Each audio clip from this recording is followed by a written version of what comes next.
Lagi-lagi, ayah memujiku di depan saudara kembarku. Ini membuat hubunganku dengan saudara kembarku semakin berantakan. Hai, namaku Dina. Aku mempunyai saudara kembar bernama Dian. Saat ini kami masih berkuliah di salah satu universitas yang ada di ibu kota. Kita memang kembar, tapi sifat kita benar-benar beda. Dian adalah perempuan yang sangat tomboy dan sedikit pembangkang. Sedangkan aku sangat feminim dan juga penurut. Ayahku bekerja sebagai pemilik bengkel mobil dan semakin hari usahanya semakin besar. Sedangkan ibuku, dia hanyalah ibu rumah tangga yang setia merawat anak dan suaminya. Saat ini ibuku sedang hamil. Tapi sejak ibuku hamil, Dian menjadi semakin kerap membangkang. Bahkan dia jarang pulang ke rumah. Ayahku sama sekali tidak mempermasalahkan itu. Bahkan dia sama sekali tidak peduli dengan Dian. Beda dengan ibu. Ibu terlihat sangat khawatir ketika Dian tidak pulang. Aku tidak tahu kenapa ayahku selalu pilih kasih. Dia lebih sayang terhadapku ketimbang Dian. Padahal dulu ayah sangat menyayangi kita berdua. Tidak pernah membeda-bedakan.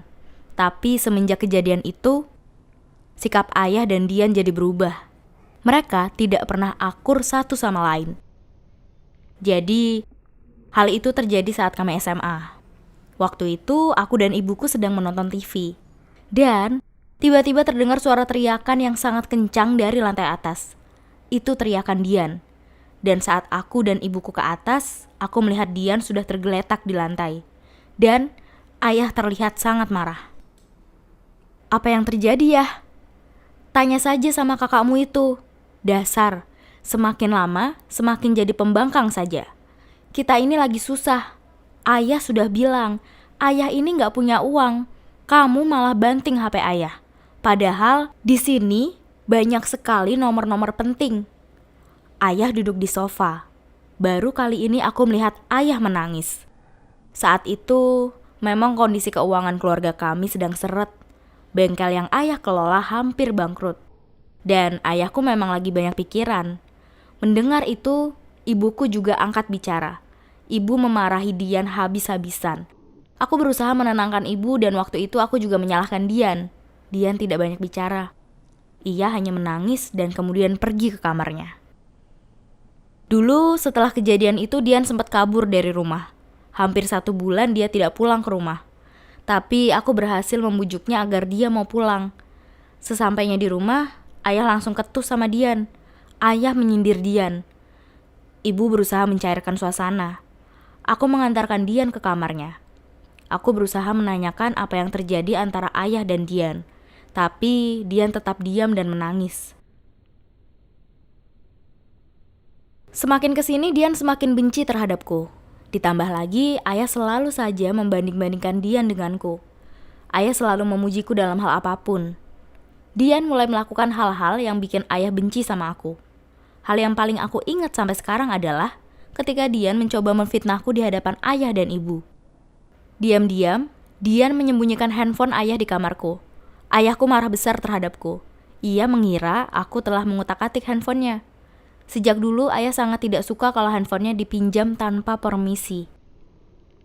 Aku tidak pernah membela diriku karena aku sadar mungkin Dian terlalu cemburu sama aku. Sampai dia melakukan segala cara agar ayah membenciku. Tidak berhenti di situ saja. Pernah suatu hari, Dian mengajakku main hingga kita pulang terlalu larut. Ayah sudah menunggu di depan pintu. Dia terlihat sangat marah. Ayah langsung memarahi Dian. Ayah menyalahkan Dian. Kamu bawa adikmu kemana? Kamu mau menghancurkan hidup adikmu. Kamu jangan pernah membuat adikmu sepertimu. Kira-kira seperti itulah kalimat yang dilontarkan ayahku. Ibu mencoba menenangkan ayah. Tapi ayah malah mendorong ibu sampai ibu terjatuh. Dian langsung marah besar. Aku berusaha menolong ibu yang kesakitan. Akhirnya kami pun membawa ibu ke rumah sakit. Akibat dorongan yang keras mengakibatkan ibuku harus melahirkan secara prematur. Usia kandungan ibu saat itu masih 8 bulan. Tapi untungnya ibu dan adik perempuanku baik-baik saja. Dan mereka harus dirawat di rumah sakit. Setelah mengetahui bahwa anak yang dilahirkan ibu adalah perempuan, ayah sangat senang sekali. Begitu juga dengan aku. Lain halnya dengan Dian. Dian sangat tidak suka kalau adiknya harus perempuan lagi.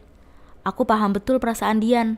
Dengan datangnya keluarga baru, terlebih itu perempuan, membuat dia takut kalau ayah semakin tidak peduli dengannya. Pagi, siang, malam, aku dan ayah bergantian menjaga ibu di rumah sakit. Sedangkan Dian, dia hanya sibuk dengan teman-temannya. Sekalipun dia datang, dia gak pernah nginep dengan alasan malas ketemu sama ayah. Saat aku pulang dari rumah sakit, aku melihat pemandangan yang membuatku kesal. Aku melihat Dian sedang asik sama teman-temannya, bukannya ikutan jagain ibu.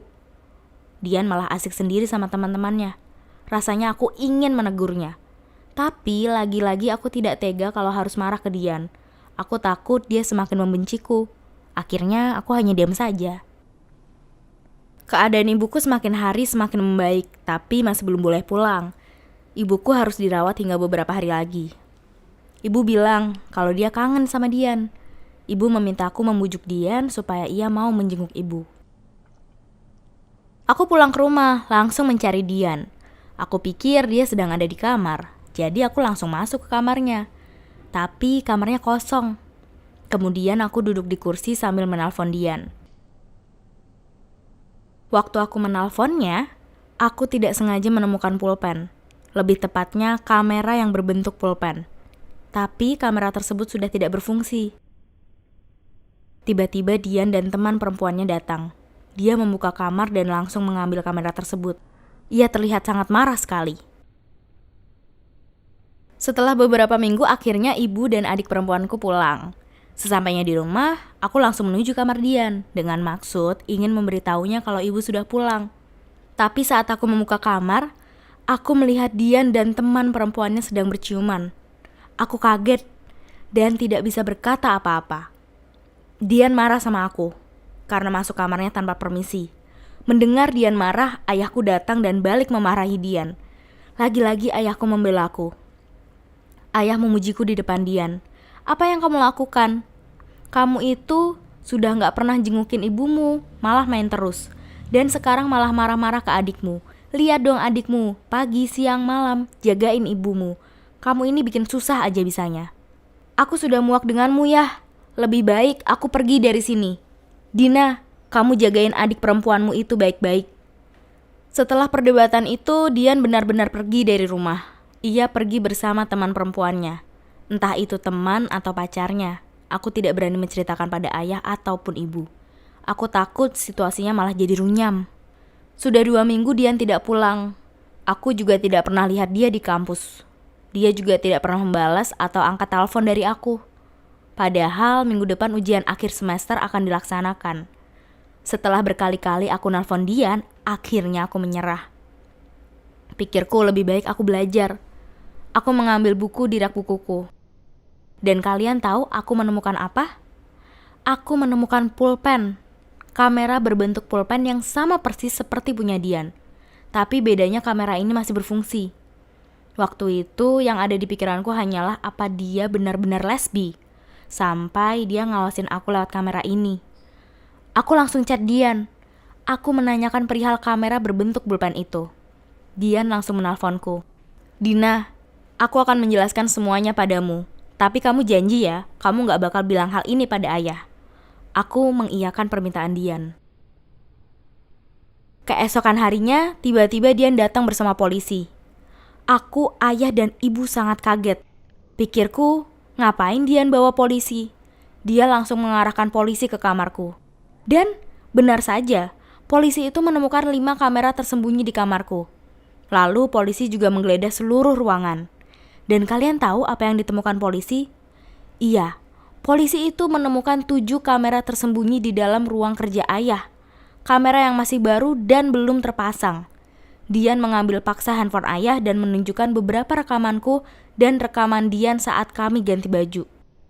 Lalu Dian berkata, "Yah, selama ini Dian diam karena ayah sudah berjanji kalau ayah tidak akan melecehkan Dina seperti ayah melecehkan Dian tempo dulu." Ayah membentak Dian. Ayah bilang kalau Dian bohong. Ayah terus-terusan memaki Dian. Ibu yang awalnya diam tiba-tiba menampar ayah dengan sangat kencang. Ibu menangis jadinya. Ibu meminta maaf pada Dian dan aku. Ibu tidak menyangka kalau ayah tega berbuat seperti itu terhadap anaknya sendiri. Ibu terlihat sangat marah dan menyuruh polisi untuk membawanya pergi. Dia menjelaskan semuanya padaku dan ibu. Ternyata selama ini ayah telah berbohong padaku dan ibu. Kejadian saat SMA dulu, ternyata saat itu Dian sudah tahu kalau ayah memasang CCTV di kamarnya. Dan ketika Dian memergoki ayah, Dian malah ditampar dan difitnah. Dan alasan Dian selalu berusaha membuat ayah benci padaku karena Dian hanya ingin melindungiku. Selama ini, Dian rela dimaki, dijelekan di depanku dan ibu hanya untuk melindungiku. Pikirnya kalau ayah benci terhadapku maka ayah tidak akan pernah melecehkanku. Kalau aku ikut membangkang seperti Dian, maka ayah juga akan membenciku. Ini juga salah satu alasan kenapa Dian tidak pernah suka ketika ibu melahirkan anak perempuan. Karena Dian takut nasibnya akan sama seperti dirinya. Aku sangat bodoh, tidak tahu yang sebenarnya terjadi. Tidak pernah mendengarkan dari kedua belah pihak. Aku hanya mendengarkan ayahku. Begitu juga dengan ibuku. Kami termakan oleh omongan dan perhatian ayah. Ayah diceraikan oleh ibuku dan dia dipenjara. Sedangkan aku, Dian, ibu, dan adik perempuanku hidup bahagia meski tanpa ayah. Oh iya, perihal ciuman itu, Dian menjelaskan bahwa itu tidak benar-benar terjadi. Itu cuma sebuah trik untuk memancing ayah supaya ayah marah, dan saat ayah mengetahui Dian berciuman saat itu juga, Dian akan membongkar kedok ayah. Tapi aku malah menggagalkannya. Dari ceritaku ini, aku berharap kalian lebih hati-hati dalam menyikapi sebuah masalah. Mendengarkan dari kedua belah pihak menjadi lebih baik ketimbang hanya mendengarkan dari satu pihak saja.